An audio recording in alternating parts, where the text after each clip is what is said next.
Hey everyone, Coach Al here from Pursuit Athletic Performance. Great to be with you today. Had a really nice set of comments on the heels of my post the other day on movement quality versus sport-specific skill training. One of the athletes that contacted me is a novice triathlete and asked me what I thought was the most important ability for them to focus on and develop in the early phases of their training. I think they really got an understanding of what the difference was between movement quality and sport skill, and then wondered from those ideas as they began to think, what were some of the things that they should be focusing on early on in their development? I thought that was a great question and a very thoughtful one. So I thought today I would just respond to that a little bit. And I'd like to do it from the standpoint of an endurance coach, which I've been doing for a lot of years, coaching triathletes and runners, cyclists, and swimmers. It's interesting when we think about various capabilities that as a coach we focus on with athletes to develop.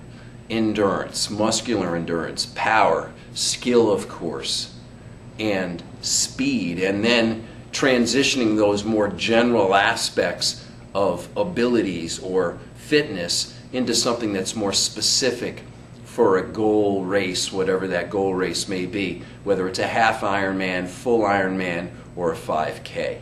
Doesn't matter. We go from general to specific in terms of that preparation. So when we think about those capabilities or abilities, what do I think is the most important to develop in the front end of a training program? I think it's a great question, and again, in my opinion, the most important ability to develop isn't any of those things.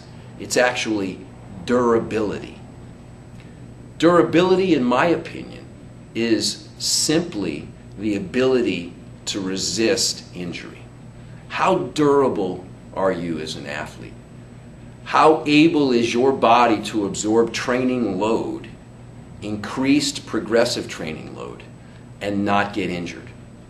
We all want to get fast. Everybody gets psyched and psyched up by watching the latest and greatest explosive, plyometric, highly intense training. Draw somebody into a speed development program and you can hardly resist. We all want to be fast. We all want to tap into whatever our natural abilities are. The problem is, if you get injured, you can't train. And if you can't train, you can't improve. So the bottom line is durability, the ability to resist injury, as an endurance-based coach, is what I focus on first. Athletes come to me and they say, help me get fast, help me prepare for this race that I've signed up for. What I say to them is, let's develop durability first. Let's make sure that your body's able to withstand those training loads. Let's make sure that the prime movers are doing the work so that the stabilizers don't have to, sort of a general way that I think about that. And when those folks are durable and they establish that durability over time, then I know that they'll be able to withstand some progressive training load. So as an endurance coach, that's what I think about. And it's actually alarming to me when I look out there and I look at what a lot of coaches are doing, right? In an effort maybe to develop a team concept, or simply as a marketing tool, to lure athletes in with this idea that they're going to get fast or they're going to be able to go long by throwing either a lot of volume or a lot of intensity at them. And then over the short term, maybe seeing some of those athletes improve, but over the long term, those athletes are breaking down. And what I'm really concerned about as a coach is long-term development, long-term health, and ultimately, of course, speed development, rather than short-term gains.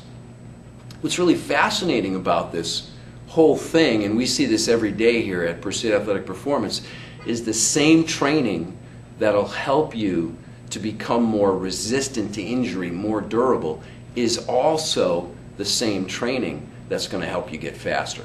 In other words, you cannot develop speed to your ultimate potential if your glutes aren't working, if your lumbar spine is not stable, if the low back area is not stable. There's no way you're going to develop speed to your ultimate potential without getting injured. There's no way that's going to happen. So the same things that help you become resistant to injury also help you to get faster. And what are those things? Right back to my same post from a few days ago, movement quality. Ensuring that your body's balanced, front and back, in and out, ensuring that the prime movers are doing their job, ensuring that you have mobility where you need it and stability where you need it.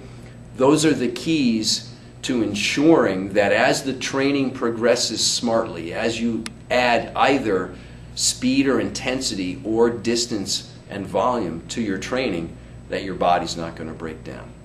That is, in my opinion, the most important capability that we all need to have, but especially as you're developing, and regardless of your sport, but certainly with respect to endurance sports, where repetitive, chronic injury is so prevalent. I mean, 70% of runners in a calendar year get injured.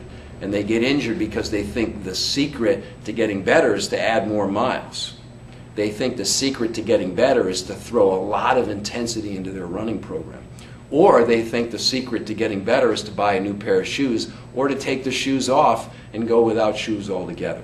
None of those things address movement quality in a very, very authentic way by evaluating what that movement quality is and also then addressing those imbalances if they exist.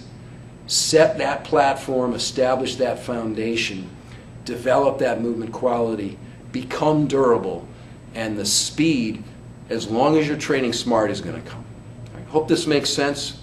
Have a great day out there, and thanks again for getting in contact with me. I'd love to hear from you. Take care.